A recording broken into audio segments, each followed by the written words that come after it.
everyone, you got here just at the right time. Congratulations, the perfect time to watch the Phreak Show. 10.4 is hitting post-haste. It's a super interesting patch with a ton of meta-shaping changes, so let's dive into the most important parts of the patch.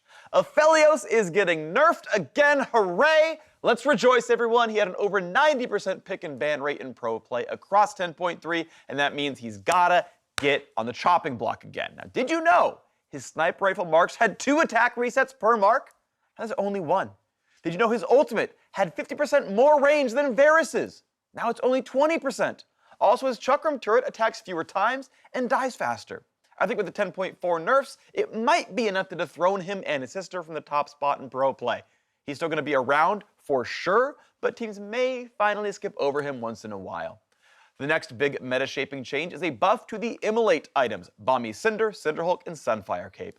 All those items now deal bonus damage when you land crowd control, meaning tanks are very, very happy. In addition to this item change, specific junglers like Amumu and Rammus also received buffs. We're seeing large win rate gains across the buff champions and other Cinderhulk and Sunfire users like Maokai, Malphite, Poppy, Sejuani, and Zac. Even Set Jungle gained a bunch here.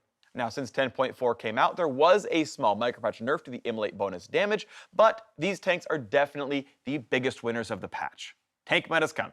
Now, there have been some other smaller buffs, though. Caitlyn has a lot more attack speed and is back to total viability.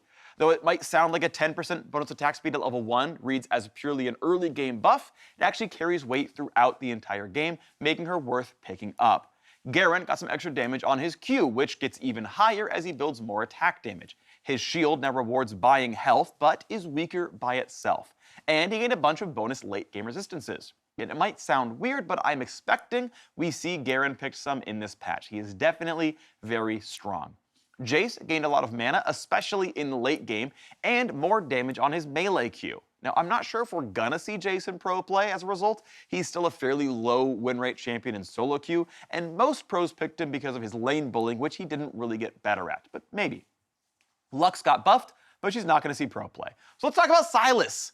0 to 20 flat damage got added to the first half of his Q, and the buffs ended up nudging him up ever so slightly. He's right about at 50% win rate in solo queue, and though we didn't really see him in pro play last patch, I feel he's landed in a pretty viable spot. I'm not sure if pros are ready to open their hearts to him yet again, but I think their doting would be rewarded. 2 more champs were terrorizing top lane and absolutely required changes. Sona and Soraka as top laners. Oh my. So we're going to start with Soraka. She was the second highest presence top laner across pro play last patch. A mix of hard to punish laning phases and absurd teamfight healing outputs made her an objectively overpowered champion in that role, both in solo queue and in pro play. And oh wow, did she get nerfs. The patch took like 7% off her solo queue top lane win rate, and she still ended up at like 49% overall. So she's got less health, less mana, less movement speed, less self-healing, and even technically less attack damage. Riot tried to not destroy support Soraka. Compensation buffs to W's healing, costs, and cooldowns all may salvage that support win rate, but she has absolutely been removed from the broken tier as a top laner.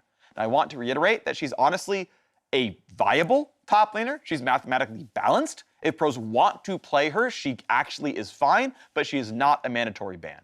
Sona, meanwhile, mostly skipped pro play. Now, she got some different mana costs and lower attack damage, and those changes matter. We weren't going to see her in pro play, so it's kind of whatever as far as this show is concerned. Now, finally, we've got a few more small changes that may have pros make new choices. Hail of Blades now cools down mid-combat, allowing you to use it twice or more in a team fight, and much more easily in lane.